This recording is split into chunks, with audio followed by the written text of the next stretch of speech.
Weather update tayo mga kapatid, patuloy nga nating binabantayan itong bagyo, itong dalawang bagyo sa loob at labas ng ating Philippine Area of Responsibility. Unahin muna natin itong bagyo sa labas ng ating PAR na kaninang umaga yan po ay naging bagyo ayon sa Pag-asa o itinaas ng Pag-asa sa Tropical Depression category na may taglay na lakas na hangin na umabot sa 55 km per hour malapit sa kanyang gitna at kung minsan may mga pagbugsong umabot sa 70 km per hour. Ito pong bagyo sa labas ng PAR ay huling namataan ng Pag-asa sa layong 1,910 km east ng northeastern Mindanao.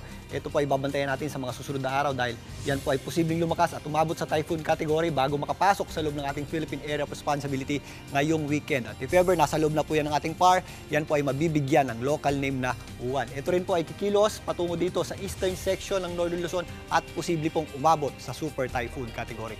Again, ito po ay babantayan natin in the next few days sa posibleng pagbabago sa kanyang lakas at direksyon dahil nga kapag panahon ng amihan, mataas po ang tsansa na naglalandfall ang mga bagyo. Maliban dito sa bagyo sa labas ng ating PAR, silipin naman natin muli ang bagyong Tino na bahagyang humina after makatawid dito sa Western Visayas. Ito po ay nasa typhoon category pa din naman ng Pag-asa na may taglay na lakas na hangin na nasa 130 km per hour malapit sa kanyang gitna at kung minsan may mga pagbugsong maabot sa 180 km per hour. Malakas na bagyo pa rin po ito at yan po ay kumikilos pa northwestward sa bilis na 15 km per hour. Ang bagyong Tino po ay unang naglandfall kaninang madaling araw o around 12 midnight dyan po sa may Silago, Southern Leyte. Dumaan po yan ng napakalapit sa Camotes Islands pero hindi na po yan naglandfall dyan. Yan po ay muling naglandfall naman kaninang umaga around 5:10 ng umaga dyan po sa may Bourbon, Cebu at muli po naglandfall sa may Negros Occidental, sa may Sagay. 6:40 naman po yan ng umaga at tanghali. Yan po ay muling naglandfall sa may San Lorenzo, Guimaras at muli pong naglandfall dito po sa Iloilo City around 1:20 PM naman ng tanghali. At kasalukuyan, kakatawid lang po niya ng Antique at nandito na po yan sa may Sulusi. Babaybayin po niya ng Sulusi patungo dito sa northern portion ng Palawan ngayong magdamag. Diyan po yan makaka-apekto hanggang sa makalabas na ng West Philippine Sea bukas ng umaga at palabas na po yan ng madaling araw ng Thursday sa ating Philippine Area of Responsibility. So may possibility pa po yan magkaroon ng pang-anim na landfall if ever sumabit po yan sa mga isla.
Weather frontliner, Alvin Puran, laging may panahon para sa iyo.